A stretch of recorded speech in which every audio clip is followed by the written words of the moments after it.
Bismillahirrahmanirrahim. I begin in the name of God, who is most compassionate and most merciful. قال رب اشرح لي صدري ويسر لي أمري واحلل عقدة من لساني يفقهوا قولي صدق الله مولانا العظيم. الحمد لله نحمده ونستعينه ونستغفره ونؤمن به ونتوكل عليه ونعوذ بالله من شرور أنفسنا ومن سيئات أعمالنا من يهده الله فلا مضل له ومن يضلل فلا هادي له ونشهد أن لا إله إلا الله وحده لا شريك له ونشهد أن محمدا عبده ورسوله. The translation of that is all praise and thanks is due to Allah. We praise Allah, we seek assistance and forgiveness from Allah, and we seek refuge in Allah from our lower selves and from the wrongs that we may commit.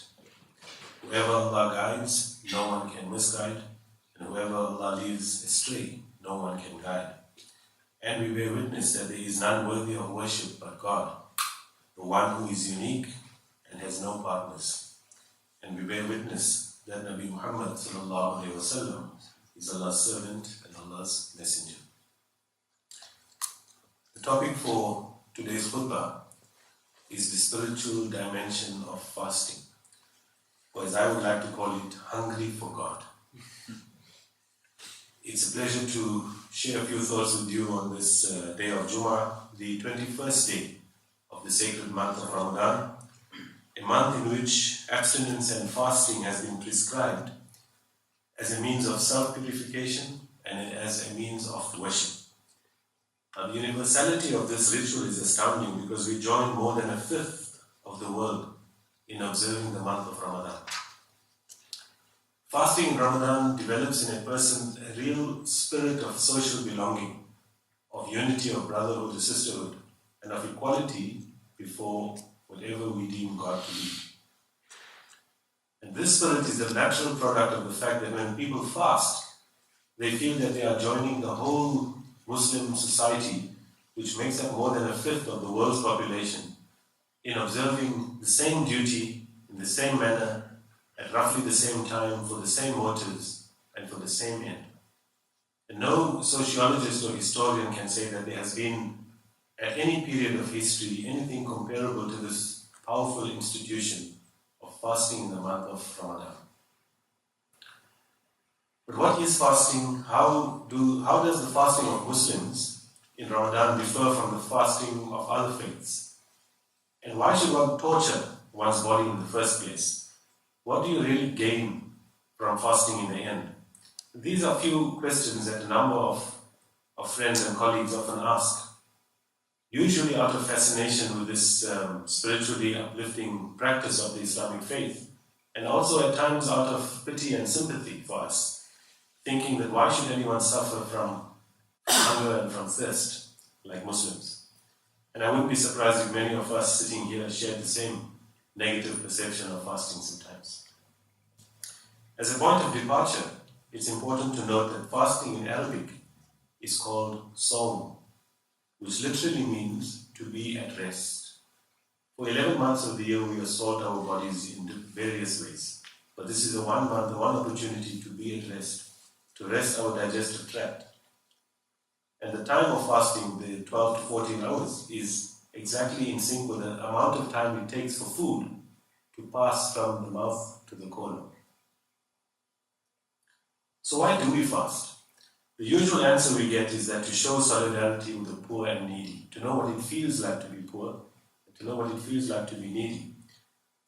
But on reflection, if this were the reason, why do poor people have to fast? And I'm not sure that we can say we understand what it is like to be poor just because we skip lunch for 1 month of the year.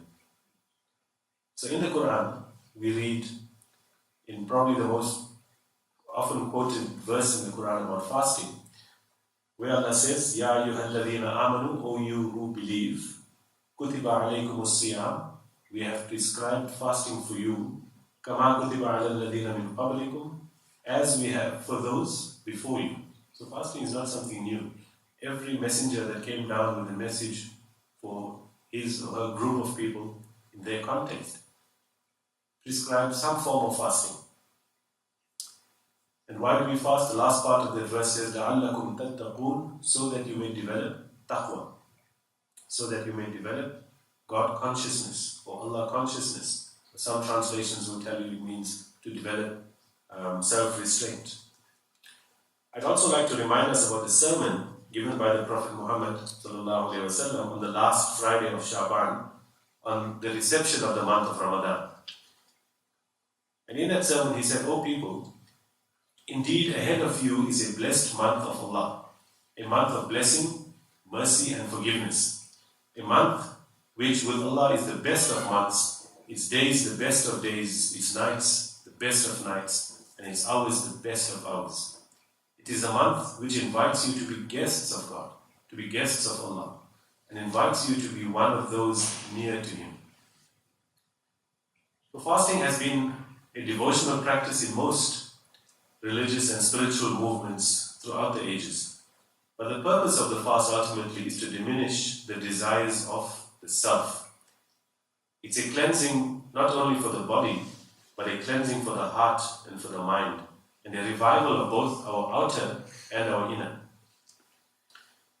We know that fasting has many health benefits, and in previous khutbahs you probably heard many of the health benefits of fasting. Recently on social media I've seen many video clips about the benefits of intermittent fasting. I did speak about resting the digestive tract. There are effects on the immune system, and of course if we do Ramadan correctly, within the guidelines that have been prescribed, without overeating, without eating the kind of indulgent foods that we do at iftar time, then Ramadan is also an opportunity to lose some weight. I'm often amused at a bumper sticker I saw once that said, "Ramadan, putting the slim back into Muslim." But fasting is better for more than the simple health benefits that accrue to those who are fasting. But to limit the benefits of fasting to the material benefits is to strip fasting of all its spiritual facets. Fasting isn't only meant to be a physical experience, and many friends and colleagues and family members I speak to, they think it's just a physical act. You tick the box and you're done. That is the destination, fasting. But fasting is a spiritual experience, a deeply spiritual experience. It improves one's virtues, perseverance and self-control, and it makes one truly grateful to God for all that one has. Try not to eat, especially, and try not to drink for a whole day, especially where I come from in Durban, where sometimes it's 30 to 35 degrees Celsius. And trust me, it will make me very, very grateful to drink a cup of water at the end of that day. Fasting elevates the human spirit and increases our awareness of God. Become more God consciousness, taqwa, as the ayat in the Quran told us about. It strengthens our willpower as we learn to rise above our lower desires. The institution of fasting is both unique and a shared experience in human history. And we know that from the beginning of time, humans have struggled to master our physical selves. We've struggled to master our psychological selves. We've struggled to master our bodies and our emotions. And hunger is one of the most powerful urges that we experience. Think about how we behave or react when we are hungry. But many people, including myself, either through overeating or undereating, that's not me, or the consumption of unhealthy food, we abuse this urge of hunger. Hazrat Inayat Khan, in one of his volumes, spoke about hunger when he describes fasting, and he says abstaining from food is like abstaining from the dearest thing in life. And he continues to say that man will give up his gold, will give up his diamonds and all his treasure when there is a lack of bread. So therefore, when a person purposefully denies something to their own self that it craves, they are elevating their mind above their body. And we're elevating reason above will and our carnal desires. Sheikh Abdulati in Islam in Focus, he says, a fasting person empties his stomach of all the material things, but to fill his soul with peace and blessings, to fill his heart with love and sympathy, and to feel His Spirit, to fill His Spirit with piety and faith, and to fill his mind with wisdom and with resolution. So we know we have outer abstentions, but we also have inner abstentions. Outer abstentions are abstentions of the tongue, of the eyes, ears, smell, taste, and touch. But the inner abstentions include restraining the mind from being preoccupied with base or worldly concerns, to use the mind and intellect to learn about creation, to question the meaning behind the illusion of the physical world, and to restrain our imaginal power or khayal to deduce the meaning behind this world of matter that we see around us. So taqwa, as the Quran says, the purpose of fasting, Allah consciousness. The root word of taqwa is the Arabic, the three roots is wiqata, which actually means to shield or to protect. So taqwa is to protect ourselves from the consequences of our own actions. The consciousness and the awe of God, Allah, is understood as a protection against wrongdoing. So taqwa, therefore, is very much an internal compass. One of the great Sufi masters, Imam Al-Ghazali, in his work on the inner dimensions of fasting, he says that there are three grades of fasting. The ordinary, the special, and the extra special. Ordinary fasting means abstaining from food, from drink and sexual satisfaction from sunrise to sunset. Special fasting takes it to another level, and it's about keeping one's ears, eyes, tongue, hands and feet and all other organs free from so-called sin. An extra special fasting means fasting of the heart from unworthy concerns and worldly thoughts, in total disregard for everything but God. So it's interesting how many Muslims believe that fasting is only about physical abstention. Not just fasting, but actually any other religious rituals. And they don't seem to bridge the gap between religious practices and the spiritual meaning or understanding behind each of those practices. In the last few weeks, I've been reflecting on the growing disconnect between religion and spirituality. Apparent contradictions between Islam and Muslims. I know that sounds strange, but the contradiction between Islam and Muslims. Some of you will remember in a khutbah that I delivered here last year, I shared a study conducted by Professor Hussein Askari of George Washington University. And that study was called How Islamic Are Islamic Countries. That study was published in the Global Economy Journal, and it attempted to determine to what extent do self-declared Islamic countries actually behave like Islamic countries, that is, following the universal teachings that have been laid out in the Quran and in the practices of the Prophet Muhammad. So that study focused on about 103 variables. We know that Islam is a rules-based religion, and it explicitly affords detailed guidelines for creating a comprehensive and a successful and just system. It's generally accepted that if you look at the economic tenet of Islam, for example, is to develop a prosperous social structure in which all people, women and men, can maximize their intellectual capacity to preserve and promote our health and to actively contribute to the economic and to the social development of our community. So some of the variables he rated in that study include things like gender equality opportunities, justice in all aspects of economic management, property rights, better treatment of workers, higher education, poverty eradication, no hoarding of wealth, more even distribution of wealth, better social infrastructure, higher moral standards. So 103, many variables. But the results of the study may be shocking to some people. How Islamic are Islamic countries? The study showed that most of the countries that apply universal Islamic principles in their daily lives are not the ones that are traditionally Muslim. If I were to ask people around this room, what would you guess the first 5 countries, the top 5 countries? I bet I will not get the correct answer. Because the top 5 is New Zealand, Luxembourg, Ireland, and then followed by a couple of Scandinavian countries.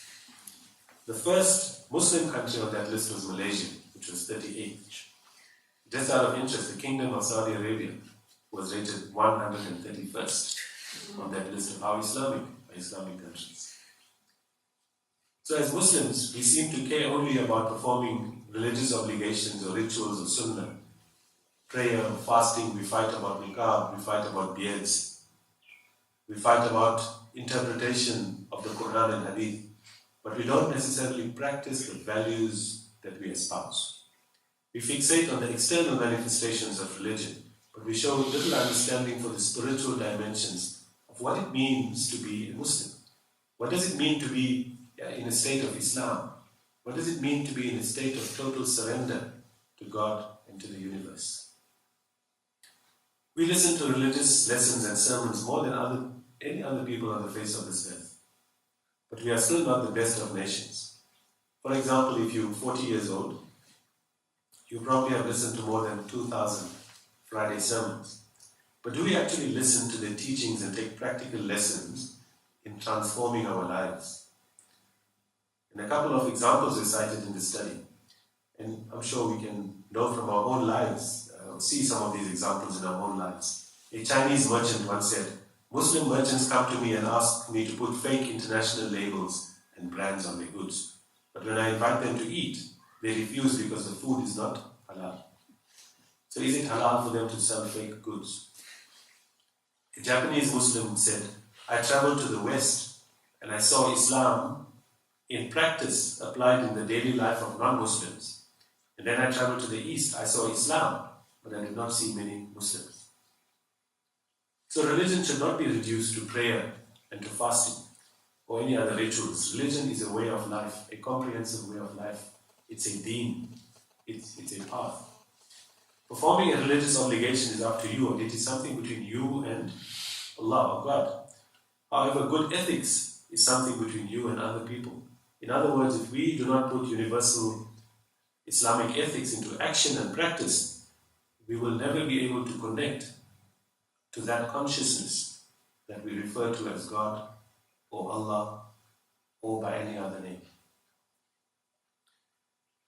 We should also not judge a person based on how he or she performs religious obligations, because they may be a hypocrite, a munafi. The Prophet Muhammad ﷺ has said, verily the bankrupt of my nation are those who come on the day of resurrection. They come with prayers, they come with fasting, they come with charity, but they also come with insults, slander, consuming wealth, shedding and beating others. So I believe that Islam is incomplete without an understanding of Iman and Ihsan. I know Imam Hussein has done many excellent discourses on each of these subjects, but very simply, if I were to summarize what each of these concepts are, Islam is the external manifestation of religion or faith. Iman is the internal aspect of faith, it's about belief. And then Ihsan is about moral conduct and excellence. It's actually the social aspect of faith. So how do we rekindle this relationship between religion and spirituality? How do we bridge the gap between Islam and Muslims? I believe that one solution lies in our relationships. We are relational beings. A couple of weeks ago at the Sufi temple, we had an excellent talk by Gordon Oliver, who said that religion is actually about relations. How do I relate to God? How do I relate to myself? How do I relate to others around me? And how do I relate to the environment? We are relational beings, and everything and everyone in the universe is a mirror to us. We learn from everything. We learn from everyone that we come into contact with. There are probably three important relational aspects that we need to consider when we examine our own lives. The first is our relationship with God. I'm not going to discuss each of them. Each of them is a sermon of its own. The first is our relationship with God, Allah. And religion or faith practices are just some ways of connecting with God. Religion is not the destination. It is only a vehicle to help us to connect with a higher consciousness. Second is our relationship with others. How do we live with each other in a society? How do we share space in the society? How do we treat each other? And the third relationship is an often neglected relationship, and that's a relationship with ourselves. This month of Ramadan is a great opportunity to enhance each of these relational aspects.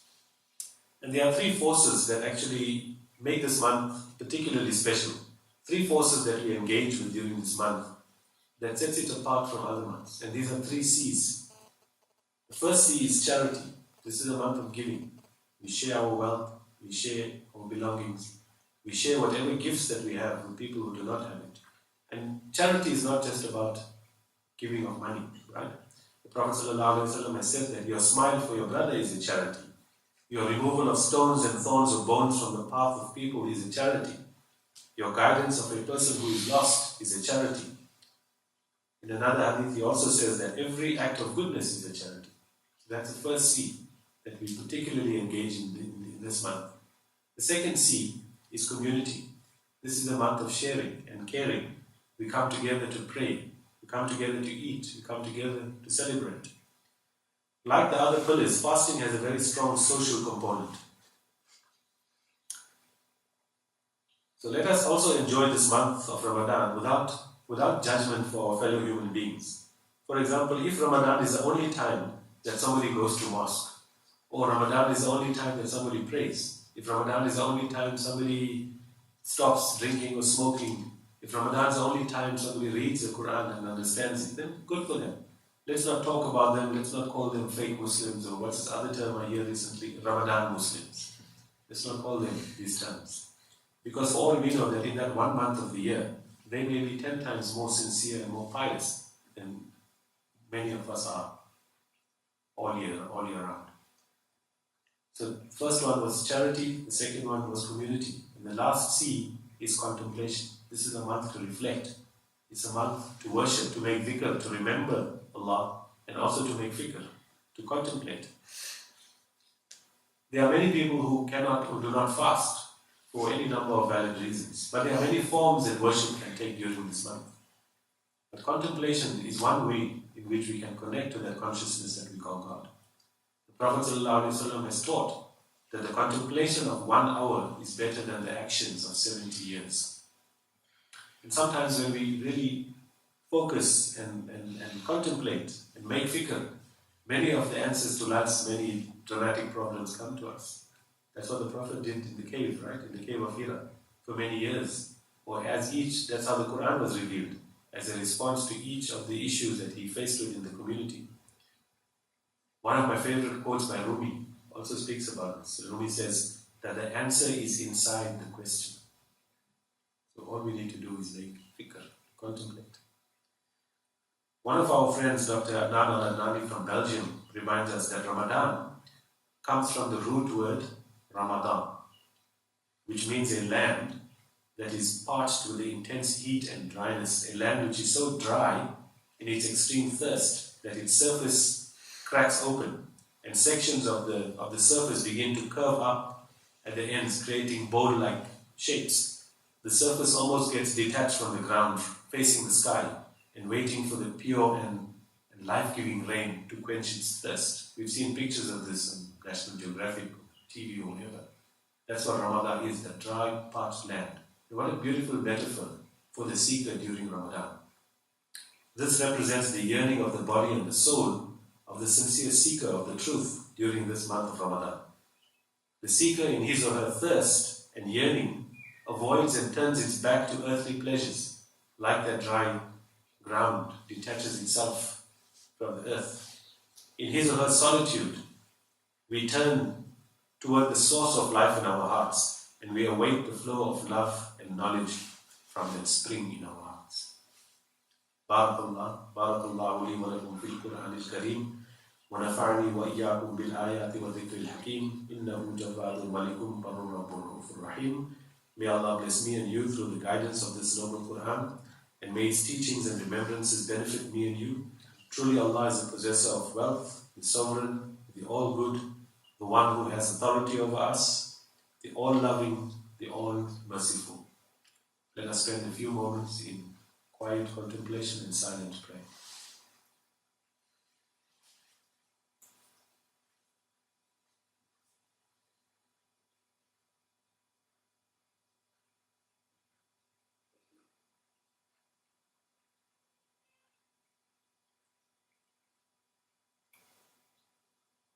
Alhamdulillah. Alhamdulillah wa salatu wa salamu ala Rasulillah sallallahu alayhi wa sallam. So I started off by reflecting on the disconnect between Islam and Muslims and between religiosity and spirituality. Islam doesn't view spirituality as separately from everyday activities, and we think to be spiritual you must be sitting in a mosque or you must be in Mecca or somewhere. But in Islam, everything is spiritual. It's a universal concept because all actions must be in accordance with that higher consciousness that we call God. So the rituals in Ramadan, especially fasting, is simply a means to connect with that consciousness. The fast, what's interesting about the fast is that it's the one ritual that is strictly between the individual and Allah. Although it has social dimensions, Allah alone sees whether or not a person observes the fast. Nobody can see that you are fasting. Therefore, Ramadan is usually considered to be the most personal and the most spiritual of all the pillars of Islam. It is a test of people's sincerity in their religion. The Salah, for example, can be seen by other people. And in a very tight-knit society, everybody knows how many Salahs everybody has made, isn't it? So my request to us is to start understanding the spiritual dimensions of all our religious practices, including fasting. Let us put the spirit back into spirituality. So that's what spiritual is, right? It's spirit plus ritual. It's spiritual. But what is spirituality is difficult to define. And I read an interesting story about a rabbi, a priest, and a Sufi teacher who was sitting in a congregation and they were asked what is spirituality. And I think it was Pastor Don who said that spirituality is that which pertains to spiritual matters. It's not really giving you an answer, right? But one of the Sufi teachers, he explained one of his understanding, and he said that spirituality is any practice or event that contributes to our transformative process. Anything that transforms us is spirituality. So spirituality is an experience. It's experiential. It's not academic. It's not something that can be explained academically. It is rooted in the heart, and it must be felt and tasted deep inside. It's a Sufi maxim that those who taste know. So in the midst of the hustle and bustle of life, Ramadan provides a sanctuary in which we can escape from the drama that we call life. And Ramadan provides us with this opportunity. I'd like to call it a boot camp or power bank actually. This 1 month we plug in and get recharged and re-energized and recalibrate ourselves for the other 11 months of the year. And spirituality is not only for the old and the wise. In fact, I will argue that in this increasingly challenging world, spirituality is more than ever needed among the youth. And since today is National Youth Day, let me conclude by mentioning a few aspects about youth and spirituality. And I believe the TIC Youth Group had an excellent meeting this morning, and judging from the work that's coming out, there's some excellent programs that are coming through from youth program. So what is the difference usually between youth and older people? Older people generally have reached a comfort zone in which they feel secure, they feel satisfied with their existence. And sometimes it doesn't matter what their quality of life might be, they see no reason to change or to improve their existence. But in contrast, youth are always restless. They're never satisfied with existing conditions. And we want constant stimulation. I'm saying we, I don't know where. I just include myself in youth, but I suppose I can. Julius Malema was head of the youth league at 35, and I suppose I can be a youth. But youth want constant stimulation.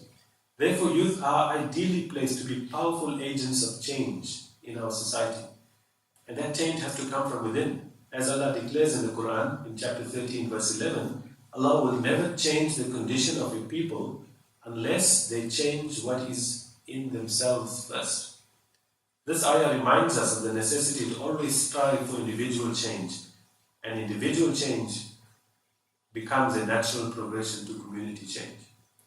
We in South Africa and the rest of the world recognize that the youth in South Africa have historically served as agents of change in our society, especially in the 70s and 80s. The youth contributed significantly to the transformation of our country into democracy. Today, Youth Day in South Africa commemorates the 41st anniversary of the Soweto uprising, a day in which students or young people stood up against the education system of the time. But moving away from the political aspect, if we look at youth and religion, it appears that religions across the world have struggled to deal with youth issues. And the main weakness of our religious structures is that they are not religious and they are not realistic in their approach to real issues that are affecting our youth today. And I'm not going to list all the issues, but they range from unemployment, HIV and other infections, the challenges of this information and technological age, peer pressure, substance abuse, etc. So how does one deal with these problems that youth face in our daily lives? For religious structures generally, and particularly Muslims, there is a big gap between religion and reality. And I would argue that sometimes we actually miss the point completely. There are many levels of hypocrisy that we seem to perpetuate with religious messages. What I mean by this is that religious people tend to deny the reality in which youth live. Religious language, for example, addresses non-issues and stuff that are frankly irrelevant to our youth. And this is in fact contrary to what we read in the Quran. In the Quran we read, "We have not sent prophets except that they speak in the tongue of the people." Except that they speak in the language of the people to make things clear to them. So this ayah reminds us to address pressing social issues with clarity and conviction and face head-on the concerns that the youth have. If the youth are going to listen to our leaders will have to develop a religious language or a spiritual language that young people can identify with. A further challenge that I would propose is that we need to interpret the Quran in the context of the 21st century. If we don't interpret the Quran within context, the Quran and Islam, or religion generally, would remain completely irrelevant to the lives of young people. So now more than ever, we need to find ways to share universal values of a spiritual life with our youth. The last comment I'm going to make is about Eid. We are currently amidst the last 10 days of Ramadan, very auspicious 10 days. And after this month of restriction, we will move back to normality. But then we come to this period called Eid. The word Eid only appears once in the Quran, in Surah Al-Ma'idah. And it is a story that we read there about the sincere followers of Jesus, Prophet Isa. And remember in the Quran, the people asked Jesus, "Can't you bring upon us from the unseen a banquet or a meal or some nourishment? We want to taste of it so that our hearts become completely certain that it is from God." So Nabi Isa or Jesus asked his Lord to bring down a heavenly banquet and Eid, not only for those who came first, but also for those of a later time. So this is the meaning of Eid. One of my Sufi teachers often reminds us that the word Eid comes from the Arabic root Ada, which means to have returned. Returned to what? All of us who have fasted or engaged in other worship during this month, we tend to return to our overindulgence that we do in the other 11 months. But that's not an authentic return. What is worthwhile is to return what is worthwhile is for us to return to the original condition of pure consciousness. That was the purpose of this month, taqwa, to connect with that consciousness. So we should be returning to that state of pure consciousness that we were in before we were born into this material world. That is the real return that Eid is talking about. And we need to move towards that Eid. A day in which you are constantly aware of God's presence with you is an Eid. So every instant can be an Eid, meaning a return back to the original state that we aspire for. So it is our dua that we make a conscious effort to understand the meaning behind all our religious rituals. We make dua that we lead lives that are fueled and sustained by love, so that we become examples of peace, of love and compassion. We make dua that we strive to be among the muttaqun, to be constantly aware of Allah in our daily lives. We make dua that our outer abstentions and our inner abstentions during this month of Ramadan help us to heal our bodies, to heal our minds and our soul. May Allah accept and reward all our sacrifices, all our ibadah, our reflections, our meditations, our service to others, and all else that we do to remember and to reconnect with Allah. Allahumma ansur man nasra dina Muhammad. Allahumma ansur al-mujahideen fi kulli makan. Allahumma yassir wa la tu'assir. Allahumma tammim bil khayr wa anta al-kareem muyassir. Inna Allah wa malaikatahu yusalluna ala al-nabi. يا أيها الذين آمنوا صلوا عليه وسلموا تسليما اللهم صل على سيدنا محمد وعلى آل سيدنا محمد وبارك وسلم وآخر دعوانا الحمد لله رب العالمين. Truly Allah and the angels send blessings and salutations on the Prophet Muhammad. O you who believe, send greetings and salutations upon him. And the final word is that all praise and thanks is due to God, the authority over all creation. Ibadallah, rahimakumullah. إن الله يأمر بالعدل والإحسان وإيتاء ذي القربى وينهى عن الفحشاء والمنكر والبغي يعظكم لعلكم تذكرون اذكروا الله يذكركم وادعوه يستجب لكم ولذكر الله أكبر والله يعلم ما تصنعون أقيموا الصلاة. Let us stand and pray together.